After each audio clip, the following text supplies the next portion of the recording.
பெரியோர்களே, தாய்மார்களே, உங்கள் அனைவருக்கும் என் முதற்கண் வணக்கத்தை தெரிவித்துக் கொள்கிறேன். ஸோ எங்கள் பாட்டி வந்து 5 பைசா 10 பைசா தான் போட்டு நாங்கள் போவோம். சாயந்தரம் போகும்போது ஒரு நாள் நான் நடந்து போயிட்டுருக்கேன். சின்ன பையன், நான் 5ஆம் கிளாஸ் 6ஆம் கிளாஸ் 4ஆம் கிளாஸ் படிக்கிறப்போ அவன் சிரிச்சு பேசிகிட்டு இருந்தான். இன்னொரு பையன்கிட்ட, சின்ன பையனோட சிரிச்சு பேசிகிட்டு இருந்தான். நானும் பார்த்து என்னடா இவன், ஏன்னா எப்போதும் அவன் அழுகிற மாதிரி தான் பிச்சை கேட்பான். ஆனால் சிரிச்சு பேசிகிட்டு இருந்தான். அதை பார்த்து எனக்கு புரியல. அப்புறம் நான் போயிட்டேன். நெக்ஸ்ட் டே சாயந்தரம் நானும் எங்கள் பாட்டி மாதிரி அந்த வழியாக போகிறோம். அவன் திருப்பி பிச்சை கேட்டேன். எங்கள் பாட்டி வந்து 5 பைசா 10 பைசா அவன் பர்ஸ் எடுத்து போட போகிறாங்க. அப்போ சொன்னேன் என் பாட்டிக்கிட்ட, பாட்டி போடாதீங்க. ஏன்டா, என்னடாச்சு? இல்லை பாட்டி, அவன் நல்லவே இல்லை. ஏன் நல்லவே இல்லை? அவன் சிரிச்சு பேசிகிட்டு இருக்கான். என்னடா சொல்கிற? ஆமாம், நேற்று போட்டேன், ஒரு சின்ன பையன் இன்னொரு பையன் கூட சிரிச்சு பேசிகிட்டு இருக்கான். அது என்ன தப்பு அவங்க கேட்டாங்க. நான் சொன்னேன், அவன் பிச்சைக்காரன், அவன் பிச்சை எனக்கு எப்படி அவன் சிரிச்சு பேச முடியும்னா? ஏன்னா அப்போ சின்ன பையன் 4th standard 12th standard. அவன் சொன்னான், டே அவங்க ஒரு மனுஷன், அவனுக்கும் சிரிச்சு பேச உரிமை இருக்குது, இவ்வளோ ஸ்டூப்பிடாக பிஹேவ் பண்ணாரு. ஓகே, அவனும் ஒரு human being, think as that he is also human being. அவனும் ஒரு மனுஷன். ஓகே, ஸோ பிச்சைக்காரன் அவனுக்கு ஒரு பாசம், பசி, சந்தோஷம் இல்லையா? அவனுக்கும் இருக்குது. ஸோ ரியலைஸ் தட் அவங்க சொன்னாங்க.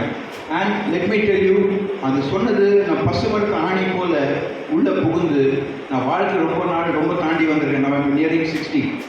நான் ஆர்மியில் போயிட்டு பல்வேறு இடங்களில் இங்கெல்லாம் இருந்து வந்திருக்கேன். அவங்க சொன்னது ரொம்ப உண்மை. காற்று பம்ப் பண்ணுறோம், அந்த காற்று வந்து அது உள்ளே அடைச்சி வச்சுக்கிட்டது. And what it gets in return, அந்த ஃபுட்பாலுக்கு என்ன கிடைக்குது? கிக்ஸ் தான் கிடைக்குது. எல்லாம் எட்டி தான் வந்துக்கிறாங்க. ஓகே, அதே சமயத்தில் அந்த மூங்கில் அது ஒரு ஓட்டை போட்டு அதில் காற்று ஊதுறோம். அந்த காற்று அது உள்வேட்டில் அது வெளிவிடுது. விடும்போது அது ஒரு இசையாக வெளிவிடுது. அதனால தான் அந்த கிருஷ்ண பகவான் கூட அதை வந்து வாயில் வச்சு ஊதினார் குழலாக. ஸோ சுயநலத்தோடு இருந்தால் you only get kicks.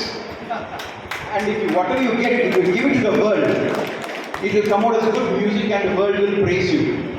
So I find all of you are just the flutes in the hand of God. You are bringing out the Quran and giving to the society. You people may not know what you are doing, but you are doing a great service. And I pray to God that He keeps you all motivated and keep going the same way. உங்கள் நீங்களாம் செய்கிறதுக்கு முன்னாடி நாங்களாம் ஒன்றுமே இல்லை. Great, thank you very much. Jai Hind.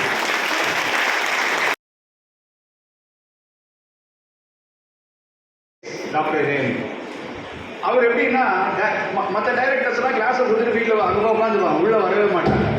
இவர் கொஞ்சம் வித்தியாசமானவர். ஒரு முறை நான் ட்ரைனிங் எடுத்துகிட்டு இருக்கேன். இந்த பிஸ்னஸ் டாக்டிஸ், அதாவது எப்படி பிஸ்னஸ் பண்ணுறது, இந்த டாக்டிஸ் வார்த்தைகள் பயன்படுத்தணும், இதை நான் சொல்லி கொடுத்துட்டே இருந்தேன். திடீர்னு பார்த்தா எல்லாரும் எழுந்தாங்க. என்னன்னு பார்த்தா இறைவன் சார் சைலண்டாக வந்து உட்காந்துருக்கேன். நான் அப்புறம் தான் பார்த்தேன், இறைவன் சார் கண்டினியூ ஒரு 15 நிமிஷம் he was listening. ஒன்றும் செய்ய நான் கிளாஸ் எடுத்துட்டேன், ட்ரைனிங் எடுத்து முடிச்சோன்னே தமிழன் அப்படின்னா வந்து அவர் ஒரு 5 நிமிஷம் பேசினார். இவ்வளோ தான் எங்கள் 2 பேருக்கு அறிமுகம். 2012-13 அறிமுகம். அப்புறம் அவர் போயிட்டார். நீங்கள் சொன்னால் நம்ப மாட்டீங்க, என்னை கூப்பிட்டு தமிழ்நாட்டில் 159 பேர் ஐஏஎஸ்ல மெயின் பாஸ் பண்ணாங்க. அந்த 159 பேருக்கும் ஒரு mock interview Anna institute of மேனேஜ்மெண்ட்ல நடந்தது. அந்த மாக் இன்டர்வியூல டாப் ஐஏஎஸ் ஆஃபீஸர்ஸ், ரிட்டையர்ட் ஆஃபீஸர்ஸ்ல என்னையும் கூப்பிட்டு அந்த மாக் இன்டர்வியூல உட்கார வச்சார். அப்படின்னா அந்த பெருமிதம் நான் அப்பவே சொன்னேன், இந்த திருவிக்கா அரங்கம் எனக்கு தந்த பெருமை. ஏன்னா அந்த செல்லிங் டெக்னிக்ஸ்ல பேசும்போது அவர் கவனிச்சார் பாருங்க. அது நான் எங்க எடுத்துக்கிட்டேன் தெரியுங்களா? இங்க நான் பல அறிஞர்கள பேசும்போது நான் கத்துக்கிட்டது, ஒவ்வொருத்தர்கிட்ட இருந்து கூர்ந்து பார்த்து எடுத்துக்கிட்டது, அந்த பொறுமைகளை நான் பயன்படுத்தினேன். அது ஒரு உட்கார்ந்தாங்க கூடுதலா பயன்படுத்தினேன். இன்னைக்கு கம்யூனிகேஷன் போய் கையெழுத்து போட்டு அவர் இருக்கும்போது எடுத்துட்டு போனாங்கன்னா என்னோட பேர் இல்லைன்னா பேர் ஸ்டாம்ப் போடுங்க, போட்டு கொண்டு வாங்க, போட்டு because of this திருவிக்கா அரங்கம்.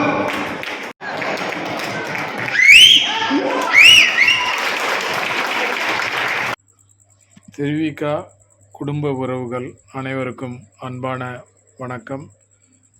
திருவிக்கா பேச்சு பயிலரங்கங்களின் 16ஆம் ஆண்டு விழாவின் படத்தொகுப்பு மற்றும் காணொளி தொகுப்பு தங்களின் அன்பான பார்வைக்கு வழங்குவது கவிஞர் முப்பரிமாண மோகன். நமது அரங்கத்திற்காக 2017ஆம் ஆண்டு நான் இயற்றிய பாடல். தென்றல் வீசும் இவ்வேளையிலே ஒரு கூட்டு பறவைகளாய் வந்தமர்ந்தோம் சோலையிலே. தென்றல் வீசும் இவ்வேளையிலே ஒரு கூட்டு பறவைகளாய் வந்தமர்ந்தோம் சோலையிலே. திருவிக பேச்சு பயிலரங்கச் சோலையிலே. பாமரனும் பண்டிதனாய் மாறும் பல்கலைக்கழகம் இது. பாமரனும் பண்டிதனாய் மாறும் பல்கலைக்கழகம் இது. அறியாததை அறிந்து அறிஞர்கள் உருவாகும் அறிவுச் சோலை இது. மொழிபேதம் இனபேதம் இல்லாத இந்திய சோலை இது. உலக பண்பாட்டுடன் மொழிகளின் செழுமையை உலக மொழிகளின் செழுமையை முழுவதுமாய் பகிர்கின்ற சோலை இது. இங்கு புவியியலை புரிந்து கொண்டு அறிவியலை அறிந்து கொண்டும் வரலாறாய் வாழுகின்ற அறிஞர்களுடன் தமிழமுதம் தவறாமல் பருகுகின்ற சோலை இது. இங்கு எதுவும் பயிற்றுவிக்கப்படுவதில்லை. ஆனால் படிப்பினைகளும் பயன்களும் ஏராளம் ஏராளம். இங்கு 1 வயது குழந்தையின் கிளிப்பேச்சும் உண்டு. 100 வயது மூத்தவர்களின் அமுத மொழிகளும் உண்டு.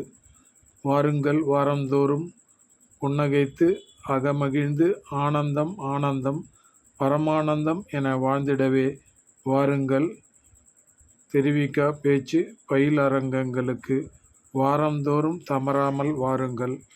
அன்பை பகிர அறிவை வளர்க்க ஞானம் தெளிய. நன்றி வணக்கம். மழலைகளுக்காக ஒரு கவிச்சிந்தனை. வண்ண வண்ண பூக்கள் உண்டு, ஆனால் வாடாத பூக்கள் உண்டா? அழகு சித்திரங்கள் உண்டு, நம்மை வாவென்று அழைக்கும் சித்திரங்கள் உண்டா? இல்லாத மொழிதனில் இசைக்கவிதை பேசிடுவர் நம் மழலைகள். அது இறைவனின் மொழி. இல்லாத மொழிதனில் இசை கவிதை பேசிடுவர் நம் மழலைகள். அது இறைவனின் மொழி. வாடாத பூக்களாய் வண்ணச் சித்திரங்களாய் மழலை கவிதைகளாய் நம் குழந்தைகள் மகிழ்வாய் வாழ்வதற்கும் நாம் மகிழ்வாய் வாழ்வதற்கும் மனம் விட்டு சிரிப்பதற்கும் இவர்களிடமிருந்து கற்போம் இனியாவது. அன்புடன் கவிஞர் முப்பரிமாண மோகன்.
பாரதி இல்லத்தை வந்து சமீபத்தில் ரொம்ப நல்லா சீரமைச்சிருக்காங்க. அரங்கம் நிறைஞ்ச ஞாயிற்றுக்கிழமையில் இவ்வளோ கூட்டத்தை பார்க்குறது சந்தோஷம். அதுவும் ஒரே காரை தப்பட்ட ஆட்டம் பாட்டம் ரொம்ப சிறப்பாக இருக்குது. நாங்கள் சின்ன சின்ன உதவிகள் செய்கிறது உண்டு. வருமானத்தில் சின்ன தொகையை ஒதுக்கி படிக்கிற பிள்ளைங்களுக்கு எல்லாம் கொடுத்துட்ருக்கோம். எங்கள் மாமனார் வந்து பூங்குடி பதிப்பகம் சுப்பையா அவர்கள் வந்து இதில் ஒரு 60 வருஷமாக ஒரு 2000 புத்தகங்களுக்கு மேலே பதிப்பிச்சிருக்காங்க.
சாதாரணமானவர்கள் கூட இந்த அரங்கத்திலே தலைமை வகித்து உரையாற்றக்கூடிய அளவுக்கு வளர முடியும் என்றால் அது திருவிக்கா பேச்சு பயிலரங்களுக்கு மட்டுமே. எனவே நாம் எல்லோரும் திருவிக்கா பேச்சு பயிலரங்கை பயன்படுத்தி பண்பெற்று பயன்பெறுவோம். நன்றி, வணக்கம். அருமையான முறையிலே தலைமை உரை ஆற்றிய எங்கள் பாசமிகு பங்காளி அருமை ராஜா அவர்களுக்கு நெஞ்சார்ந்த நன்றிகளை தெரிவித்துக் கொள்கின்றோம்.